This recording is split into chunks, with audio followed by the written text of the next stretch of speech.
Praise the Lord. 2 ദിനവൃത്താന്ത പുസ്തകം 7-ാം അധ്യായം 1 മുതൽ 22 വരെയുള്ള തിരുവചനങ്ങൾ. ശലോമോൻ പ്രാർത്ഥിച്ചു കഴിഞ്ഞപ്പോൾ ആകാശത്തു നിന്ന് തീ ഇറങ്ങി ഹോമയാഗവും ഖനനയാഗവും ദഹിപ്പിച്ചു. യഹോവയുടെ തേജസ്സും ആലയത്തിൽ നിറഞ്ഞു. യഹോവയുടെ തേജസ് യഹോവയുടെ ആലയത്തിൽ നിറഞ്ഞിരിക്കൊണ്ട് പുരോഹിതന്മാർക്ക് യഹോവയുടെ ആലയത്തിൽ കടപ്പാൻ കഴിഞ്ഞില്ല. തീ ഇറങ്ങിയതും ആലയത്തിൽ യഹോവയുടെ തേജസ്സും ഇസ്രായേൽ മക്കളൊക്കെയും കണ്ടപ്പോൾ അവർ കൽക്കളത്തിൽ സാഷ്ടാംഗം വീണ് യഹോവയെ നമസ്കരിച്ചു. അവൻ നല്ലവനല്ലോ, അവന്റെ ദയ എന്നേക്കുമുള്ളത് എന്ന് ചൊല്ലി സ്തുതിച്ചു. പിന്നെ രാജാവും സർവ്വജനവും യഹോവയുടെ സന്നിധിയിൽ യാഗം കഴിച്ചു. ശലോമോൻ രാജാവ് 20,000 കാളയെയും 1,20,000 ആടിനെയും യാഗം കഴിച്ചു. ഇങ്ങനെ രാജാവും സർവ്വജനവും ദൈവാലയത്തെ പ്രതിഷ്ഠിച്ചു.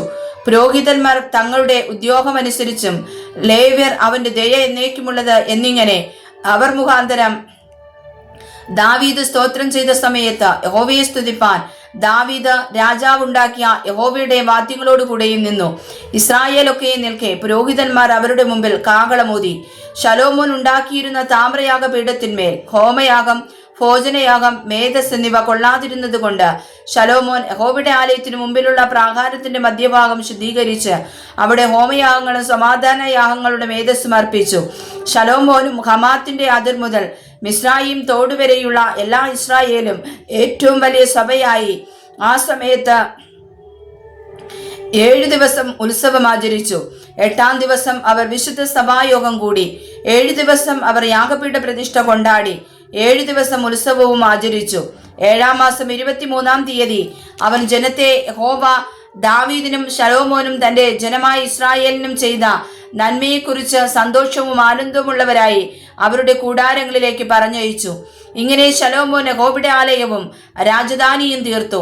യഹോവയുടെ ആലയത്തിലും തന്റെ അരമനയിലും ഉണ്ടാക്കുവാൻ ശലോമോന് താല്പര്യമുണ്ടായിരുന്നതൊക്കെയും അവൻ ശുഭമായി നിവർത്തിച്ചു.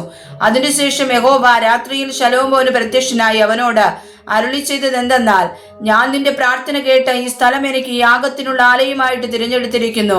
മഴ പെയ്യാതിരിക്കേണ്ടതിന് ഞാൻ ആകാശം അടയ്ക്കുകയോ ദേശത്തെ തിന്നുമുടിക്കേണ്ടതിന് വെട്ടുകിളിയോട് കൽപ്പിക്കുകയോ എന്റെ ജനത്തിന്റെ ഇടയിൽ മഹാമാരി വരുത്തുകയോ ചെയ്താൽ എന്റെ നാമം വിളിക്കപ്പെട്ടിരിക്കുന്ന എന്റെ ജനം തങ്ങളെ തന്നെ താഴ്ത്തി പ്രാർത്ഥിച്ച് എന്റെ മുഖമന്വേഷിച്ച് തങ്ങളുടെ ദുർമാർഗങ്ങളെ വിട്ടുതിരിയുമെങ്കിൽ ഞാൻ സ്വർഗത്തിൽ നിന്ന് കേട്ട് അവരുടെ പാപം ക്ഷമിച്ച് അവരുടെ ദേശത്തിന് സൗഖ്യം വരുത്തി കൊടുക്കും. ഈ സ്ഥലത്ത് കഴിക്കുന്ന പ്രാർത്ഥനയ്ക്ക് എന്റെ കണ്ണ് തുറന്നിരിക്കുകയും എന്റെ ചെവി ശ്രദ്ധിച്ചിരിക്കുകയും ചെയ്യും. എന്റെ നാമം ഈ ആലയത്തിൽ എന്നേക്കും ഇരിക്കേണ്ടതിന് ഞാനിപ്പോൾ അതിനെ തിരഞ്ഞെടുത്ത് വിശദീകരിച്ചിരിക്കുന്നു. എന്റെ ദൃഷ്ടിയും എന്റെ ഹൃദയവും എല്ലായ്പ്പോഴും ഇവിടെ ഇരിക്കും.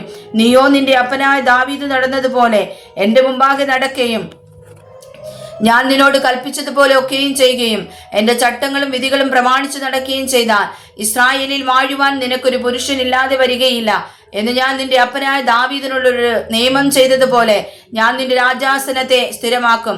എന്നാൽ നിങ്ങൾ തിരിഞ്ഞ് ഞാൻ നിങ്ങളുടെ മുമ്പിൽ വച്ചിരിക്കുന്ന എന്റെ ചട്ടങ്ങളും കൽപ്പനകളും ഉപേക്ഷിക്കുകയും ചെന്ന് അന്യദൈവങ്ങളെ സേവിച്ച് നമസ്കരിക്കുകയും ചെയ്താൽ ഞാൻ അവർക്ക് കൊടുത്ത എന്റെ ദേശത്തു നിന്ന് അവരെ പറിച്ചു കളയും.